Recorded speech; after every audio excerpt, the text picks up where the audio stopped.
Halo semua, apa kabar? Kami dari kelompok 4 akan menjelaskan mengenai analisis pengentasan kemiskinan di Indonesia, khususnya perkotaan. Kawasan perkotaan atau urban adalah wilayah mempunyai kegiatan utama bukan pertanian dengan susunan fungsi kawasan sebagai tempat pemukiman perkotaan, pemusatan dan distribusi pemerintahan, pelayanan jasa pemerintahan, pelayanan sosial dan kegiatan ekonomi. Kompleksnya kegiatan di perkotaan menjadi faktor penarik banyak masyarakat pedesaan untuk berpindah ke perkotaan dengan tujuan yang bervariasi seperti untuk memperoleh pekerjaan, pendidikan yang lebih baik, peningkatan status sosial, menikmati fasilitas pelayanan, berwisata, dan lain sebagainya.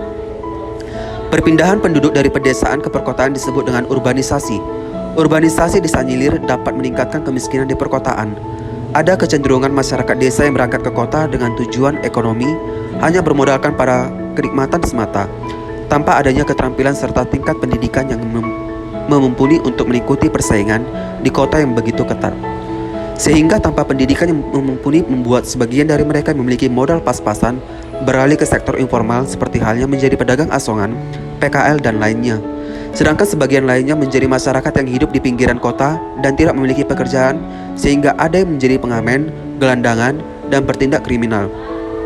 Dalam kehidupan sehari-hari, pada umumnya ada beberapa hal yang harus dihadapi masyarakat kemiskinan di perkotaan.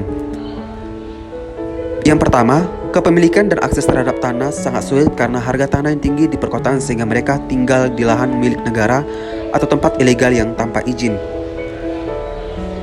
Perumahan bagi masyarakat miskin di perkotaan cenderung kumuh dan tidak layak huni dan memiliki risiko tinggi bagi keselamatan, kesehatan, dan keamanan mereka. Masyarakat miskin perkotaan pada umumnya memiliki kesehatan yang minim karena adanya gizi yang buruk, sanitasi yang buruk, dan perilaku hidup yang tidak sehat.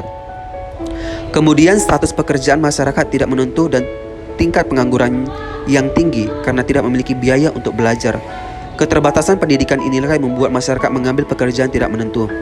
Masyarakat miskin perkotaan terbatas pada akses fasilitas perkotaan seperti air bersih, listrik, saluran air, dan akses jalan. Hal ini terjadi karena kurangnya bantuan dan penanganan dari pemerintah berupa pemberitaan ataupun pembangunan infrastruktur yang dibutuhkan masyarakat. Dalam manajemen terhadap permasalahan kemiskinan di kota, perlu dipilih strategi yang dapat memperkuat peran dan posisi perekonomian masyarakat dalam perekonomian nasional, sehingga terjadi perubahan secara struktur yang meliputi pengalokasian sumber daya,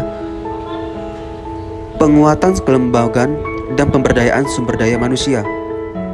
Oleh karena itu, program pengentasan kemiskinan berpihak dan memperdayakan masyarakat melalui pembangunan ekonomi dan peningkatan perekonomian yang diwujudkan dalam langkah-langkah strategis yang diarahkan secara langsung pada perluas akses masyarakat miskin kepada sumber daya pembangunan dan menciptakan peluang bagi mereka untuk ikut serta dalam proses pembangunan, sehingga masyarakat miskin mampu mengatasi kondisi keterbelakangannya.